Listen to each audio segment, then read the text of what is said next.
And what I say to most people is like calisthenics give you the body, like the inner body of a car, not that outer body. The inner body like takes long for you to lose because it's more it has more to do with neural connections. You know, you don't lose skill that easily. You don't lose joint power. You gain so hardly that easy.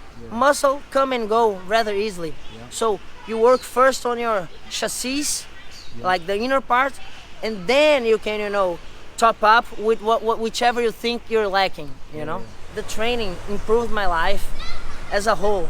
When I get to know calisthenics, I was doing the equivalent to the bar here, which is the OAB exam. Emphasis was on building the lever power, not only to the isometric but to the bent arm pull-up variation, to make your back as a whole stronger to withstand the movement. So we did a lot of raises that engage also the lumbar, a bit of presses, but following the strength training logic with small sets with a moderate rest. This builds enough strength to evolve in an efficient way. Then we did a little bit of isometric holds followed by more dynamic exercises, and pretty much that's that for today. The next front lever training should be focused on mostly isometric and like not only straight arm isometric but also the bent arm, which is the touch front lever in its progressions. And so what about the rest periods in between? So we didn't really have that long of rest periods between our sets today. Would you do on more dynamic training? Are you doing shorter and more strength training? You're doing shorter rest periods, and then how about on your days where you're doing more isometrics?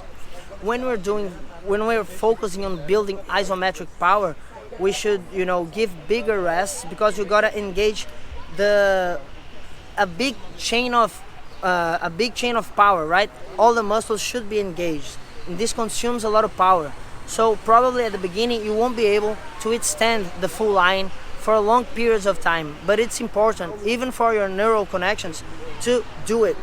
So even then you come decreasing the progressions, but the logic is you follow the strength training reps, moderate rest, low reps, but doing the most you can, with the biggest performance you can. Then obviously it's gonna go coming down as you go forth. And then so another thing that you were speaking about was like meso training versus a micro training. So as far as like different time periods during the year, you do different types of training. Yes. How does that work? Usually we do meso and micro cycles, even macro, micro and meso cycles with different objectives. You can do it for gain power, you can do it for gain resistance, and to also hypertrophy. You can mix a bit of hypertrophy with both stimulus depending on what you do. Then you're going to do more micro cycles, but as my objective in my case is to get the movements in a solid, consistent way, I do mostly mesocycles of 2 movements each time. Usually front lever planche, back lever, flag.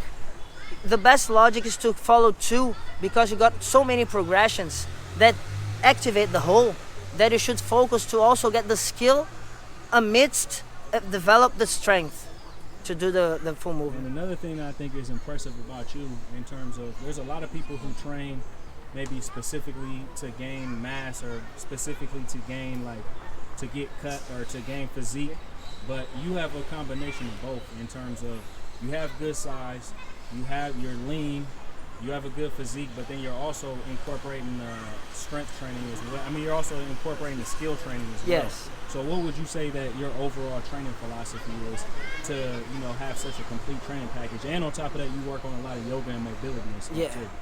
I think the system works better when it works integrated as a whole. That's not like that, Zen talk. It actually is. It's neural. In the skill training, you engage a lot of muscles in the same process. So your muscles get smarter, your levers get smarter, your proprioception. So this makes you burn as a whole.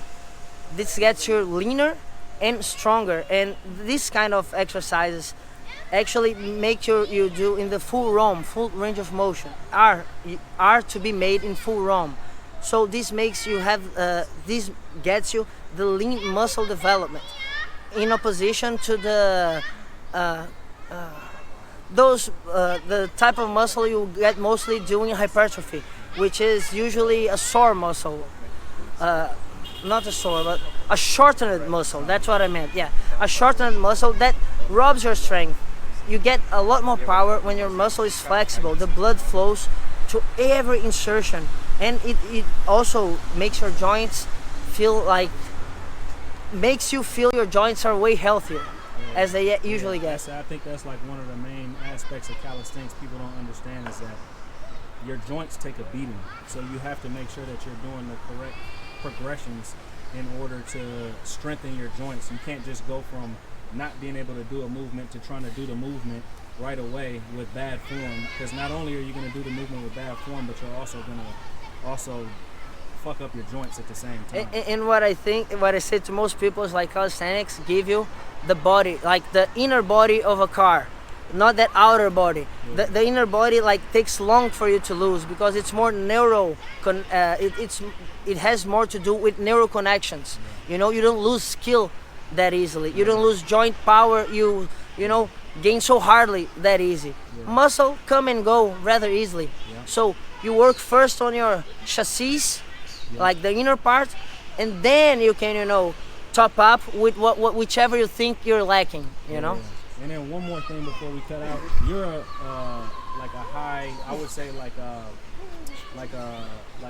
successful person in life, and you have kind of like a drive about you, and why don't you share what you, if you don't mind sharing what you do for a living, and the fact that this is just pretty much just out of passion that you do calisthenics. And like, what is it that drives you to learn calisthenics? What is it that drives you to become proficient and improve in terms of yoga, along with having a successful career as well? Actually, I'm a partner in a law firm in the imobiliário em inglês. On the one sec. Yeah, on the real estate area mostly, but I do some civil stuff.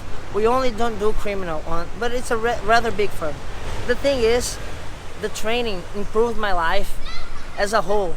When I get to know calisthenics, I was doing the equivalent to the bar here, which is the OAB exam. And I was having a hard time in the first time because of lack of study. I was a really good student in college and university, and also always worked. But the thing is, I really wasn't sure what I wanted to do. But when I started to engage myself in training, and I realized that thing with, like, if you get better 1% each day, it seems a cliche, but it ain't, Yeah. You actually, it drives you in a way that everything seems to fit in your life in a nice way. It's something about that, circadian cycle. Like sleeping in the proper time, waking in the proper time, getting the good biochemical.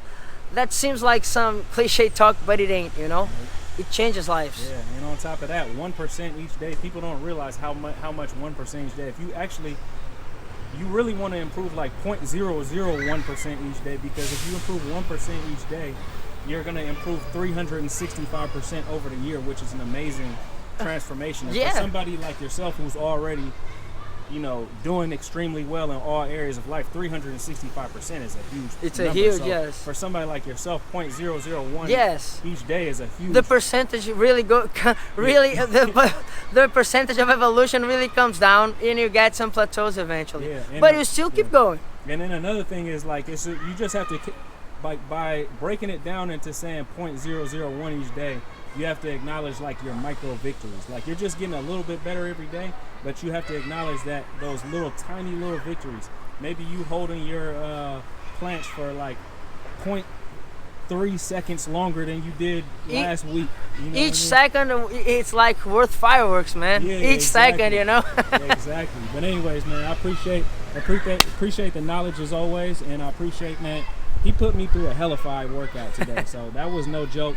I've never even trained front lever that hard, so this is taking my work ethic to a new level, what I mean, in terms of like developing skills. And honestly, training around you guys has actually been like a motivation for me to do a lot of things, because sometimes we can kind of get comfortable in the fact that I can do handstand push-ups, I can do this, I can do that. Yeah. But it's like, True. okay, well, now you should do this because you should challenge yourself to do something that's even the thing. better.